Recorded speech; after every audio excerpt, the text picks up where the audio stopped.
আসলে বিপদ কোথা থেকে কিভাবে আসে কেউই বলতে পারে না। তো কি হয়েছে না হয়েছে সবকিছুই বলবো আপনাদের সাথে। হ্যালো এভরিওয়ান, আসসালামু আলাইকুম। সবাই কেমন আছেন? আশা করি ভালো আছেন। আমরাও আলহামদুলিল্লাহ ভালো আছি। তো এই তো সকালবেলা উঠেই নাস্তা বানাতে চলে আসলাম। পাশের চুলায় আমি এখানে দুধ গরম বসিয়ে দিয়েছি। আর এদিকে আমি পরোটা ভেজে নিচ্ছি। তো দুধটা ঢেলে নিচ্ছি, অর্ধেকটা দুধ ঢেলে নিয়েছি আয়নের জন্য, আর অর্ধেকটা দিয়ে আয়নে পাপার জন্য চা বানাবো। তো আমি পরোটাটা আগে দিয়ে দিয়েছি, এখন একটু ভেজে তারপর এর মধ্যে তেল দিয়ে। তো পরোটাটা আমি সাধারণত হালকা তেলেই ভাজার চেষ্টা করি, কারণ তারা ওরভাবে পরোটা খুব একটা পছন্দ করে না। তো হালকা তেলে ভেজে দিয়েছি। আর এই পরোটাগুলো আমার আগের দিনই বানানো ছিল, ফ্রিজে রাখা। তো সন্ধ্যাবেলা খাওয়া হয়েছিল আর দুটো ছিল, সেই দুটোই আমি এই সকালবেলা ভেজে নিচ্ছি। দুজনকে দিয়ে দেবো, দুজন খেয়ে নেবে। তো আয়ন খাবে দুধ দিয়ে, আয়নে পাপা খাবে দুধ চা দিয়ে। তো একদিকে আমি চা করছি আর এদিকে পরোটা ভাজছি, দেখতেই পাচ্ছেন সুন্দরভাবে উল্টে পাল্টে আমি ভেজে নিয়েছি। আর এদিকে আমার চাটাও অলমোস্ট ডান হয়ে গিয়েছে, দুধ চা। এটা গরুর দুধ দিয়ে বানিয়েছিলাম, যেহেতু এক্সট্রা অনেকখানি দুধ ছিল, যার জন্য আর গুঁড়ো দুধ দিয়ে আজকে চা বানালাম না, এইভাবেই বানিয়ে নিয়েছি। তো চাটা আমি এখন ছেঁকে নিচ্ছি, দেখতেই পাচ্ছেন। আর এই যে পরোটাগুলো কিন্তু সুন্দরভাবে ভেজে নিয়েছি হালকা তেলে। আর এই যে বাবা ছেলে নাস্তা রেডি, তো তাদের নাস্তা খাইয়ে দিয়ে চলে আসলাম রান্নার কাজে। তো এদিকে আমি মাছ ভিজিয়ে নিয়েছিলাম, আগের দিন রাতে আয়ন একটা বড় কাতল মাছ এনেছিল। তো তো রাতে তো সেটা রান্না বান্না হয়নি, সেটা এখন ভিজিয়ে নিয়েছি পরের দিন সকালে। আর আয়নের পাপা নাস্তা খেয়েছে। এই যে যাকে নিয়ে মেইন সমস্যা, এই যে আয়ন সোনা মুখে নিয়ে বসে আছে, একটা বড়টা খাওয়াতে তাকে 1 ঘন্টার মতন সময় লাগে। তো তাকে খাইয়ে দিয়ে এই তো বিছানাপত্র গুছিয়ে নিয়েছি। তো আগে আমি সাধারণত চেষ্টা করি নাস্তাটা রেডি করে তাদেরকে খাইয়ে তারপর সব কিছু করতে। তো এই তো আমি বিছানাটা এখন গুছিয়ে নিয়েছি, তারপর আমি দেন রান্না বান্না করব। তো ঘর দুয়ার যদি গুছানো না থাকে তাহলে কিন্তু ওরকমভাবে কাজেও মন বসে না। তো আমি এই তো বিছানাটা ঝেড়ে পুছে পরিষ্কার করে নিচ্ছি, তারপর আমি রান্নার কাজে চলে যাব। তো এখন চলে আসলাম, এই তো মাছটা আমি সুন্দরভাবে ধুয়ে নিই, কারণ আগের দিনে কিন্তু নানি দাদিরা বলতো মাছ যত ধোয় তত মজা। তো আমিও মাছটা সাধারণত খুব ভালোভাবে ধোয়ার চেষ্টা করি। আর এইসব মাছের কিন্তু আলাদা একটা গন্ধ থাকে, তো যত ভালোভাবে ধোয়া হয় তত কিন্তু খেতে মজা। তো আমি সাধারণত লবণ এবং গরম পানি দিয়েই মাছটা ধুই। তো সুন্দরভাবে দেখতেই পাচ্ছেন বালতির মধ্যে নিয়ে নিয়েছি। আর মাছটা বড় ছিল, মাছের মাথাটাও মানে নাড়িয়ে চাড়িয়ে ধুতে খুব কষ্ট হচ্ছিল। তারপর আমি সুন্দরভাবে ধুয়ে নিয়েছি, সব কিছু গোছগাছ করে নিয়েছি রান্নার জন্য। তো কাতল মাছ ভুনা করব, আর এখানে ছিল পটলের খোসা আর মিষ্টি কুমড়োর খোসা, এটা ভর্তা করব। আর চিচিঙ্গা আলু এটা ভাজি করব। তো আমি সব গোছগাছ করে নিয়েছি, এখন দু চুলায় কিন্তু আমি রান্না বসিয়ে দেব, খুব একটা সময় লাগবে না। আর আমি যখন রান্না করি দু চুলায় মানে রান্না করার চেষ্টা করি তাড়াতাড়ি রান্নার কাজ সেরে বাসায় সবাইকে সময় দেওয়ার চেষ্টা করি, যেহেতু ছেলে একা বাসায় থাকে, আয়নের বাবা বাসায় থাকে না, যার জন্য ওকে একটু সময় দেওয়া লাগে। তো পাশের চুলায় কিন্তু আমি ভর্তার আইটেমটা ওটা সিদ্ধ বসিয়ে দিয়েছি, ওই খোসাগুলো দিয়ে দিয়েছি, পেঁয়াজ এবং কাঁচামরিচ শুকনো মরিচ সব কিছু দিয়ে একটু গরম পানি দিয়ে কিন্তু আমি সিদ্ধ বসিয়ে দিয়েছি। আর এই যে কড়াইটা, এটা আমি গরম দিয়েছি তেল। তো এখানে আমি চিচিঙ্গা ভাজি করব ডিম দিয়ে। চিংড়ি মাছ ছিল কিন্তু চিংড়ি মাছটা দেবো না, আমার একটু অ্যালার্জির প্রবলেম, যতটা মানে কম খাওয়া যায় খাই সব কিছুই, কিন্তু কি আর করার, মানে একটু বাদ দেই মাঝে মধ্যে। তো আজকে ডিম দিয়ে, আর চিচিঙ্গা ভাজি কিন্তু সাধারণত আমার কাছে ডিম দিয়েই ভালো লাগে। আর এদিকে রাইস কুকারে পানি বসিয়ে দিয়েছিলাম, পানিটা গরম হয়ে গেছে, চাল ধুয়ে দিয়েছি। তো আয়নে পাপা কিন্তু আজকে বাসায়, তো যার জন্য একটু রান্নাবান্নার এইটা তাড়াতাড়ি করার চেষ্টা করছি। তো এখানে আমি পেঁয়াজ আর কাঁচামরিচ এটা ভেজে নিয়েছি, তারপর এখন ডিমটা দিয়ে দিয়েছি। অনেক সময় আমি ডিমটা পরেও দেই, অনেক সময় আগেও দেও। তো এই তো আমি ডিমটা দিয়ে ভালোভাবে একটু নেড়েচেড়ে ভেজে নিচ্ছি, তারপর সামান্য পরিমাণে হলুদের গুঁড়া দিয়ে দিচ্ছি কালারের জন্য, এই তো দেখতেই পাচ্ছেন। তারপর এখানে আমি চিচিঙ্গাটা অ্যাড করব। তো সুন্দরভাবে চিচিঙ্গাটা দিয়ে দিয়েছি। চিচিঙ্গার পরিমাণটা একটু কমই ছিল, কারণ 1 কেজি পরিমাণে আনিয়েছিল, আগের দিন আমি খেয়েছি। আর এই দুটোই ছিল, তো এই দুটোই ভেজে নিয়েছি সুন্দরভাবে। আর আমাদের জন্য কিন্তু এটাই এনাফ, আমাদের বাসায় কিন্তু ওরকমভাবে আয়নের বাবা খুব একটা সবজি খায় না, খায় কম পরিমাণে। তো আমি একটু খাই আর আয়ানকে ভাতের সাথে মাখিয়ে নিই, সেও মাঝে মধ্যে বলে যে আমি কিন্তু সবজি খাবো না, কিন্তু আমি চেষ্টা করি তাকে খাওয়ানোর, ভাতের সাথে মেখে নিলে ওরকমভাবে বোঝে না। তো এই তো মাছটা আমি ম্যারিনেট করে রাখছি, এখানে হলুদ মরিচ এবং লবণ দিয়ে সুন্দরভাবে মেখে তারপর এটাকে কিন্তু কড়া করে ভাজি করে তারপর রান্না করব।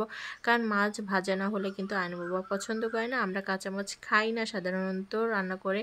তো এই তো মাছটা ম্যারিনেট করে রেখে এই তো এদিকে আমার ভাজিটাও কিন্তু হয়ে যাচ্ছে, দেখতেই পাচ্ছেন সুন্দরভাবে একটু নেড়ে চেড়ে দিচ্ছি। আর ভাজিটা কিন্তু ঢাকনা দিয়ে রেখে সিদ্ধ করে নেব। এখানে কোনো পানি অ্যাড করব না, আর চিচিঙ্গায় সাধারণত পানি লাগেও না। আর এদিকে আমি কিছু চিংড়ি মাছ ফ্রিজ থেকে বের করে নিয়েছি। ওদিকে আমার কিন্তু ভর্তার যে খোসাগুলো ওগুলো কিন্তু সেদ্ধ হয়ে গিয়েছে। এখন আমি চিংড়ি মাছটা কিন্তু তেলের উপর ভেজে এটার সাথে অ্যাড করব। তারপর পরে আমি পাটায় বাটবো। পাটায় বাটা ভর্তা কিন্তু স্বাদই অন্যরকম, আর ব্লেন্ডারে করলে ওরকমভাবে টেস্টও লাগে না। তো মাঝে মধ্যে কষ্ট হলো, ওই সময় চেষ্টা করি ব্লেন্ডার করতে। তো আজকে যেহেতু খাবো মানে অনেক দিন পরে ভর্তা, তাই আজকে চিন্তা করেছি যে না, যতই কষ্ট হোক পাটায় ভর্তা করব, পাটায় বেটে। তো এখানে আমি কড়াইতে কিন্তু তেল দিয়ে দিয়েছি আর চিংড়ি মাছগুলো দিয়ে দিয়েছি সুন্দরভাবে ভেজে। তারপর ওই কষাগুলোর সাথে আমি অ্যাড করব, ভর্তার আইটেমের সাথে অ্যাড করে তারপর আমি এটাকে নামিয়ে রাখবো। যখন আমার একটু সময় হবে মানে এই রান্নার কাজগুলো শেষ হবে, তখন কিন্তু আমি ভর্তাটা বেটে নেব। তো সুন্দরভাবে নেড়ে চেড়ে নিচ্ছি। আর আপনাদের কাছে যা বলছিলাম যে বিপদ কখন কোথা থেকে আসে কেউ বলতে পারে না। হঠাৎ করে ফোন আসলো যে আয়নের বাবার ফুফাতো ভাই মারা গিয়েছে, মানে আমার ভাসুর। তো ঢাকায় তাকে আনতে একটু সময় লাগবে, যার জন্য তাড়াহুড়ো করে ও রান্নাবান্না করে সারছিলাম, কারণ ওখানে যেতে হবে। তো আইনবাবু বলছিল আমি খাওয়া দাওয়া করেই চলে যাব, তো যার জন্য একটু রান্নাবান্নাটা তাড়াহুড়ো করেই করছিলাম। আমি ভাজিটা নামিয়ে নিয়েছি আর ভর্তার আইটেমটাও এই করে নিয়েছি।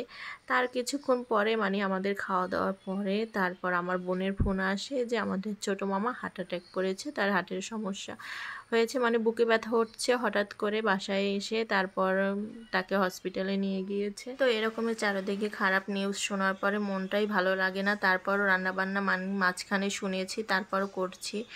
তো এই তো দেখতেই পাচ্ছেন আমি মাছগুলো ভেজে নিয়েছি, তার তাড়াহুড়ো করে করছি যেহেতু আইনের বাবা খেয়ে তারপর আর কি আর ফুপুর বাসায় চলে যাবে, আর আমরা বিকেলে আগে আমার মামাকে দেখতে যাব হসপিটালে, তারপর সেখান থেকে দেন আমরা মরা বাড়িতে যাব। তো এই তো দেখতেই পাচ্ছেন রান্নাবান্না করছি, তাই এই কথাগুলোই বলছিলাম। আসলে বিপদ কখন কোথা থেকে আসে কেউই বলতে পারে না। সকালবেলা উঠে যখন কাজবাজ করছিলাম কোনোই টেনশন ছিল না, কিছুই বুঝিনি, কিন্তু হঠাৎ করে এরকমের দুদিক থেকেই খারাপ সংবাদ চলে আসে। আল্লাহর কাছে দোয়া করি যেন সবাই সহি সালামত থাকে, ভালো থাকে। আল্লাহর কাছে এটা, আমরাও যেন সুস্থ সবল থাকি, আল্লাহর কাছে এটাই আশা করি। কোনো বিপদ আপদ যেন না হয়, সবাইকেই ভালো রাখুক।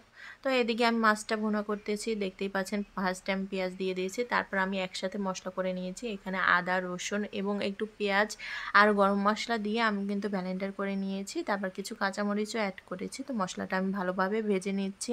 মশলাটা যত ভাজবো ততই টেস্ট ভালো হবে। আর আমার হাতের মাছ ভুনা কিন্তু আমার হাজব্যান্ড খুবই পছন্দ করে, কারণ আমি একটু মাখো মাখো করে আর একটু হালকা ঝালের উপরে মাছটা ভুনা করে, কারণ সে খুব একটা ঝাল পছন্দ করে না। আর আমার ছেলেও যেহেতু ছোট, তো ওই মিডিয়াম আর কি ঝাল দিয়ে এই তো মাছটা ভুনা করছি। তো এখানে আমি পরিমাণ মতন পানি দিয়ে দিয়েছি মশলাটা কষানোর জন্য। মশলাটা সুন্দরভাবে কষিয়ে নেব। তো এটাও দেখতেই পাচ্ছেন আমি কিন্তু ভালোভাবে কষিয়ে নিচ্ছি নেড়ে চেড়ে। তো এখানে মাছের যে পেটে যে একটা বালিশ, আর কি আমরা বালিশই বলি বরিশালের ভাষায়, আর কি বলেন আমরা বলতে পারি না। তো সেটা দিয়ে দিয়েছি। তো এটা নিয়ে খুব কাড়াকাড়ি। আয়ন বলছে যে না এটা আমি খাবো, সবসময় আয়নের পাপাই খায়, তার খুব পছন্দ। তো আজকে ছেলে খাবে। তো এইরকমই আসলে যখন সন্তান হয় তখন অনেক কিছুই ভালো লাগা ইচ্ছা অনিচ্ছা ত্যাগ করতে হয়। তো এদিকে দুধ নিয়ে আসছে দুধওয়ালা, তো আমি দুধটা নিয়ে আসলাম। এখন এই তো ছেঁকে তারপর এটাকে গরম করে রেখে দেব ফ্রিজে, কারণ আজকে আর আয়ন খাবে না। আয়ন সাধারণত সকালবেলায় দুধটা খায়, তো যার জন্য এই তো জাল করে নেব, সেই জন্য ছেঁকে নিয়েছিলাম। আর এদিকে আমার কিন্তু মাছের আর কি রান্না করা ঝোলের পানিটা কিন্তু বলক উঠে গিয়েছে, আর আমি মাছগুলো দিয়েছি। তা আজকে কিন্তু অনেকগুলোই মাছ নিয়েছি, কারণ এগুলো আমরা একা খাবো না, আমার শ্বশুর শাশুড়ি এবং যার মেয়েকে তাকেও মাছ দিব রান্না করা, কারণ বড় একটা মাছ এনেছে ভাই, সবাই দেখেছে, তাই সবাই মিলেমিশেই খাবো। আর সাধারণত আমরা চেষ্টা করি সবাই সবাইকে আর কি রান্না করলে ভালো মন্দ সবাই সবাইকে দিয়েই খাই, এরকমেরই চলছে আমাদের জীবন। আল্লাহ যেন সবাইকে এভাবেই ভালো রাখে। এই তো দেখতেই পাচ্ছেন এখন কিছু একটা কাঁচামরিচ দিয়ে দিয়েছি কয়েকটা আর কি। কাঁচামরিচ দিলে এভাবে কিন্তু খুব ভালো লাগে আর কি। এই কাঁচামরিচগুলো কিন্তু আমি ভাতের সাথে মেখে খাই। তো সুন্দরভাবে এই তো দেখতেই পাচ্ছেন রান্নাটা হয়ে গেল, আর কালারটাও কিন্তু মাশাআল্লাহ সুন্দর এসেছে। তো আমার ক্যামেরার কারণে হয়তো বা ওইরকমভাবে বোঝা যাচ্ছিল না, কিন্তু কালারটা কিন্তু দারুণ এসেছে। আর এই যে ভর্তাটা যেটা আমি বলেছিলাম শিলপাটায় বেটে নেব কষ্ট হলেও, তো এই তো সুন্দরভাবে কিন্তু আমি ভর্তাটা বেটে নিয়েছি।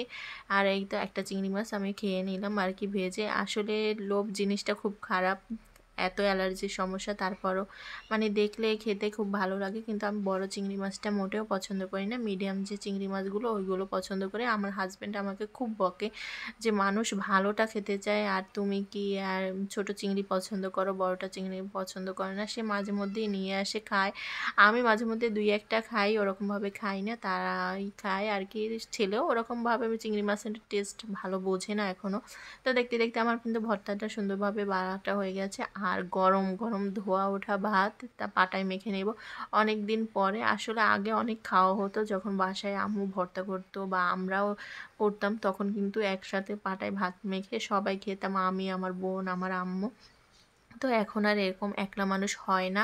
তো আজকে চিন্তা করলাম যে না, আজকে আমি পাটাই মাখা ভাত খাবো। তো এই তো।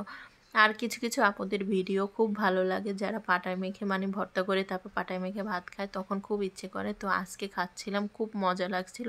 আসলে পাটায় মাখা ভাত কিন্তু অন্যরকমের একটা টেস্ট থাকে।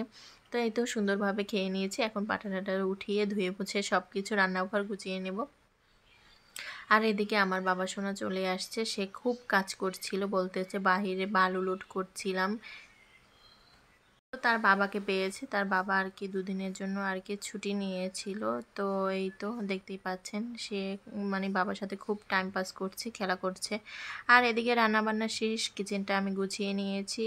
আর আজকে কখন বাসায় ফিরবো ওদিক থেকে তাও বলতে পারি না, যার জন্য আমি একটু গুছগাছ করে রেখে বেরোতে যাচ্ছি। আর এদিকে এই তো অনেকগুলো কাপড় জমে গেছে, এগুলো ভাঁজ করতে হবে, শুকনো কাপড়।